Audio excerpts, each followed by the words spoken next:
जी, अंदर गोसाई साहब मैं ये बताना चाहूँगा, हमने सर्वे किया पूरा पंजाब के अंदर, जी, 14 डिस्ट्रिक्ट के अंदर जी, 500 फार्मर्स का डाटा लेके एनालाइज किया। मैंने सोचा कि इसको हाईलाइट करेंगे। जी, ऑन एन एवरेज जो फार्मर्स ट्रेडिशनल खेती कर रहा था, उसकी कनक की जो यील्ड थी वो करीब पंजाब के अंदर एवरेज प्रोडक्टिविटी 50 क्विंटल के क्विंटल आसपास के है। आसपास वो घट के 42 क्विंटल पे आई प्रति हेक्टेयर। प्रति हेक्टेयर। जी, लेकिन जिन किसानों ने हैप्पी सीडर से सोइंग की थी, उनका ऑन एन एवरेज जो धान कणक का जो यील्ड आया था, दैट वाज 47 47। 47।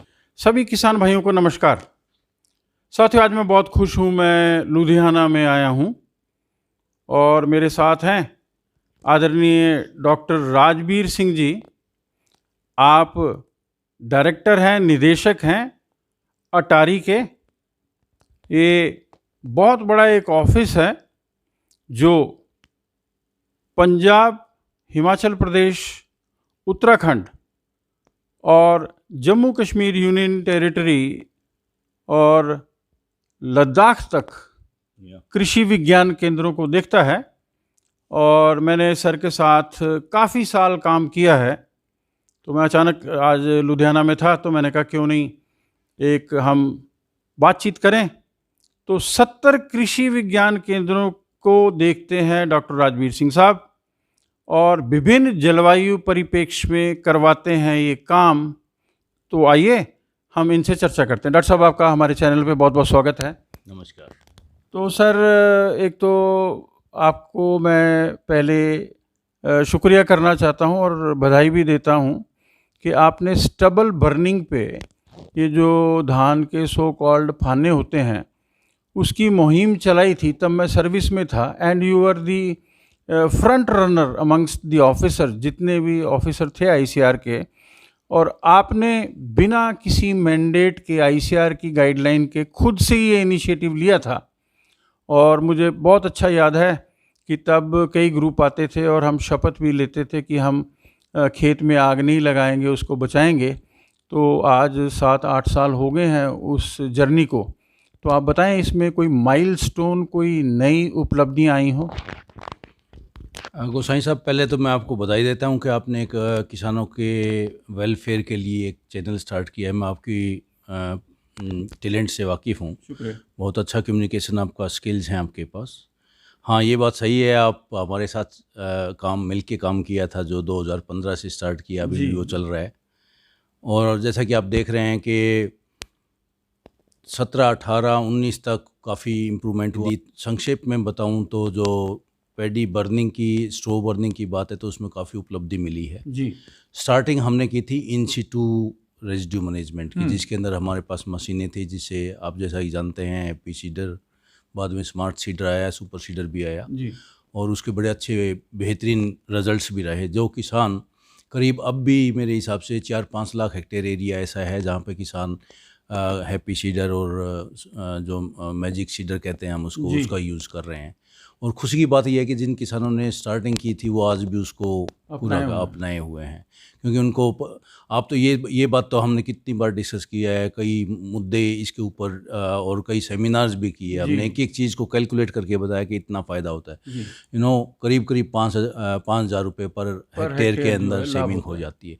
सबसे आसान और सरल तरीका, सबसे आसान तरीका ये है खड़े खर्चों के अंदर या स्टबल्स के अंदर वीट सोइंग का।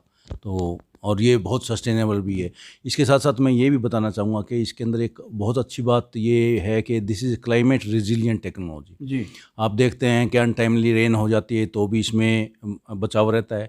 और यदि जैसे लास्ट ईयर आपने देखा है कि हीट वेव के कारण जो नुकसान हुआ, जी, तो जिन किसानों ने हैप्पी सीडर और ऐसी तकनीक को यूज़ करके इन सिटू रेजिड्यू मैनेजमेंट किया था, तो उसके अंदर काफ़ी बेनिफिट रहा है।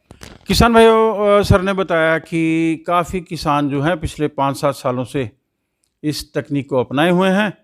और विशेष जो अभी इन्होंने थ्रस्ट दी है और मैंने थ्रेड लाइन को पकड़ा है कि पिछले साल मार्च में पड़ गई थी बहुत ज़्यादा गर्मी और गेहूं में लगभग लोगों ने बताया था कि 8-8 मन का प्रति एकड़ नुकसान हुआ था। मगर ये उन खेतों में हुआ था जहाँ पर पलेवा किया था, बत्तर आया था और फिर रौनी की थी, सो कॉल्ड उन्होंने खेत को बड़ा सजा के काम किया था। मगर जहाँ पर पैडी के रेजिड्यू को उन्होंने धान के फसलोवशेषों को पुनः जमीन में रखा था, वहाँ पर गर्मी से कुछ कम असर हुआ था, ऐसा सर ने कहा है। तो किसान भाइयों, हमारा आपसे अनुरोध है कि आप धान की पुराल को विशेष रूप से पुनः खेत में ही डाला करें। डॉक्टर साहब, मैं इसके अंदर गोसाई साहब मैं ये बताना चाहूँगा, हमने सर्वे किया पूरा पंजाब के अंदर, करीब 14 डिस्ट्रिक्ट के अंदर 500 फार्मर्स का डाटा लेके एनालाइज किया। मैंने सोचा कि इसको हाईलाइट करेंगे जी। ऑन एन एवरेज जो फार्मर्स ट्रेडिशनल खेती कर रहा था, उसकी कनक की जो इल्ड थी वो करीब पंजाब के अंदर एवरेज प्रोडक्टिविटी 50 क्विंटल के आसपास है। वो घट के 42 क्विंटल पे आई प्रति हेक्टेयर जी। लेकिन जिन किसानों ने हैप्पी सीडर से सोइंग की थी, उनका ऑन एन एवरेज जो धान कणक का जो इल्ड आया था, दैट वाज 47।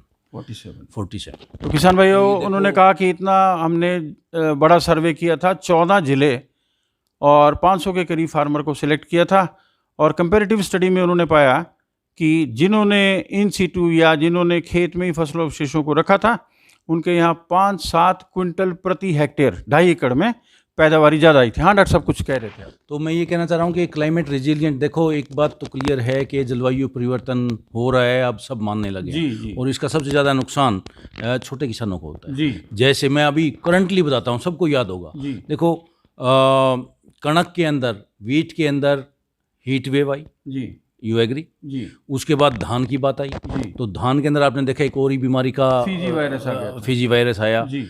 अब मतलब ये चीज़ें कहीं ना कहीं किसी न किसी रूप के अंदर, फिर अनटाइमली रेंज हुई सितंबर में, उससे डिले हुआ हार्वेस्टिंग। तो ये चीज़ें आगे आने वाले टाइम में और ज़्यादा बढ़ेगी। तो उसके लिए हमें क्लाइमेट की जो विविधताएं हैं या जो वेरिएबिलिटी आ रही है, उसको हाँ, उसके लिए हमें इस तरह की तकनीक को अपनाना पड़ेगा ताकि फ्यूचर के अंदर। क्या क्या मशीन्स हैं जो किसान लोग इस्तेमाल कर सकते हैं? जैसे हैप्पी सीडर है या और जीरो ड्रिल थी, फिर हम कई तरह की लाए, और अब सुना है सुपर सीडर भी आ गया है। तो किसान भाइयों को आप फाइनली क्या संदेश जोर से देना चाहेंगे कि वो किस प्रकार की खेती करें? डॉक्टर गोसाई, मेरा इस पूरे अभियान के अंदर जो लर्निंग आई है पिछले 5 साल के अंदर, मेरा किसानों से ये सुझाव है कि वो पराली को एक वेस्ट ना मानते, उसको वेल्थ के रूप में लें। इसके 2 चीज़ें हो सकती हैं। इन सिटू बात करते हैं तो पराली से हमारी सोइल की जो क्वालिटी है, फर्टिलिटी है, वो इम्प्रूव होती है। और यदि हमें बेलर वगैरह मिल जाता है, एक्स सिटू करते हैं तो उसके अंदर माइनिंग करते हैं, लेकिन उससे हम पैसे भी कमा सकते हैं। तो जो स्टार्टिंग हमने की थी कि खेत के अवशेष खेत में रहेंगे, और यदि उनको बाहर लेके जाना है तो we will not burn but we will earn from it. So this is my clear message to all the farmers. किसान भाइयों, बहुत स्पष्ट शब्दों में डॉक्टर राजबीर सिंह जी ने कहा कि पराली जो है ये आपकी वेल्थ है, ये आपका धन है, और इसको आप बिल्कुल भी व्यर्थ ना गंवाएं। इसको पुनः खेतों में या तो करें इस्तेमाल, या अगर बेल्स के रूप में, गांठों के रूप में आप इसको बेचते हैं तो तब भी इससे आपको आर्थिक लाभ होगा। सबको ढेर सारी शुभकामनाएं। नमस्कार।